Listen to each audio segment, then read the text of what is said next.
Texas ਦੇ ਸ਼ਹਿਰ ਟੈਰਲ ਦੇ ਨਜ਼ਦੀਕ ਟਰੱਕ ਡਰਾਈਵਰ ਨੂੰ ਟਰੱਕ ਚਲਾਉਂਦਿਆਂ ਨੀਂਦ ਆਉਣ ਕਰਕੇ ਸੌਣ ਕਰਕੇ ਹੋਇਆ ਬਹੁਤ ਹੀ ਭਿਆਨਕ ਹਾਦਸਾ। ਇਸ ਹਾਦਸੇ ਦੇ ਵਿੱਚ 5 ਜਾਣਿਆਂ ਦੀ ਥਾਈਂ ਮੌਤ ਹੋ ਗਈ, ਕਈ ਅਜੇ ਫੱਟੜ ਦੱਸੇ ਜਾਂਦੇ ਨੇ। Texas department of public safety ਨੇ ਦੱਸਿਆ 27 ਸਾਲਾ ਅਲੈਕਸਿਸ ਓਸਮਾਨੀ ਗੋਨਜ਼ਾਲਸ ਉਸ ਉੱਤੇ ਹੁਣ 5 ਕਾਊਂਟ ਮੈਨਸਲੌਟਰ ਦੇ ਤੇ ਹੋਰ ਅਨੇਕਾਂ ਚਾਰजेस ਲੱਗਣਗੇ।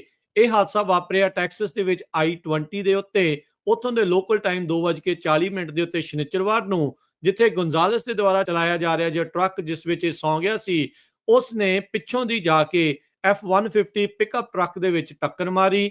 ਹਾਦਸਾ ਇੰਨਾ ਭਿਆਨਕ ਸੀ, 5 ਜਣੇ ਸਵਾਰ ਸੀ, 4 ਦੀ ਥਾਈਂ ਮੌਤ ਹੋ ਗਈ। ਇਹਨੇ ਇਸ ਪਿਕਅਪ ਟਰੱਕ ਨੂੰ ਅੱਗੇ ਘੜੀਸਿਆ, ਉਹ ਅੱਗੇ ਟਰੱਕ 'ਚ ਵੱਜਾ ਜੋ ਕਿ ਟਰੱਕ ਜੈਕਨਾਈਫ ਹੋਇਆ। ਉਹ ਟਰੱਕ ਅੱਗੇ ਜੀਪ ਕੰਪਸ ਗੱਡੀ, ਫੋਰਡ ਮਸਟੈਂਗ ਤੇ ਹੋਂਡਾ ਦੇ ਵਿੱਚ ਜਾ ਕੇ ਵੱਜੀ। ਜੀਪ ਕੰਪਸ ਦਾ ਜਿਹੜਾ ਸਵਾਰ ਸੀ ਉਸ ਦੀ ਵੀ ਥਾਈਂ ਮੌਤ ਹੋ ਗਈ। ਉੱਥੋਂ ਦੇ ਫਾਇਰ ਡਿਪਾਰਟਮੈਂਟ ਨੇ ਦੱਸਿਆ ਵੀ ਇਹ ਇੱਕ ਬਹੁਤ ਹੀ ਹੌਰਿਫਿਕ ਐਕਸੀਡੈਂਟ ਸੀ ਤੇ ਮਾਸ ਕੈਜੂਅਲਟੀ ਇਵੈਂਟ ਜਿਹੜੀ ਇਹ ਵਾਪਰੀ ਆ।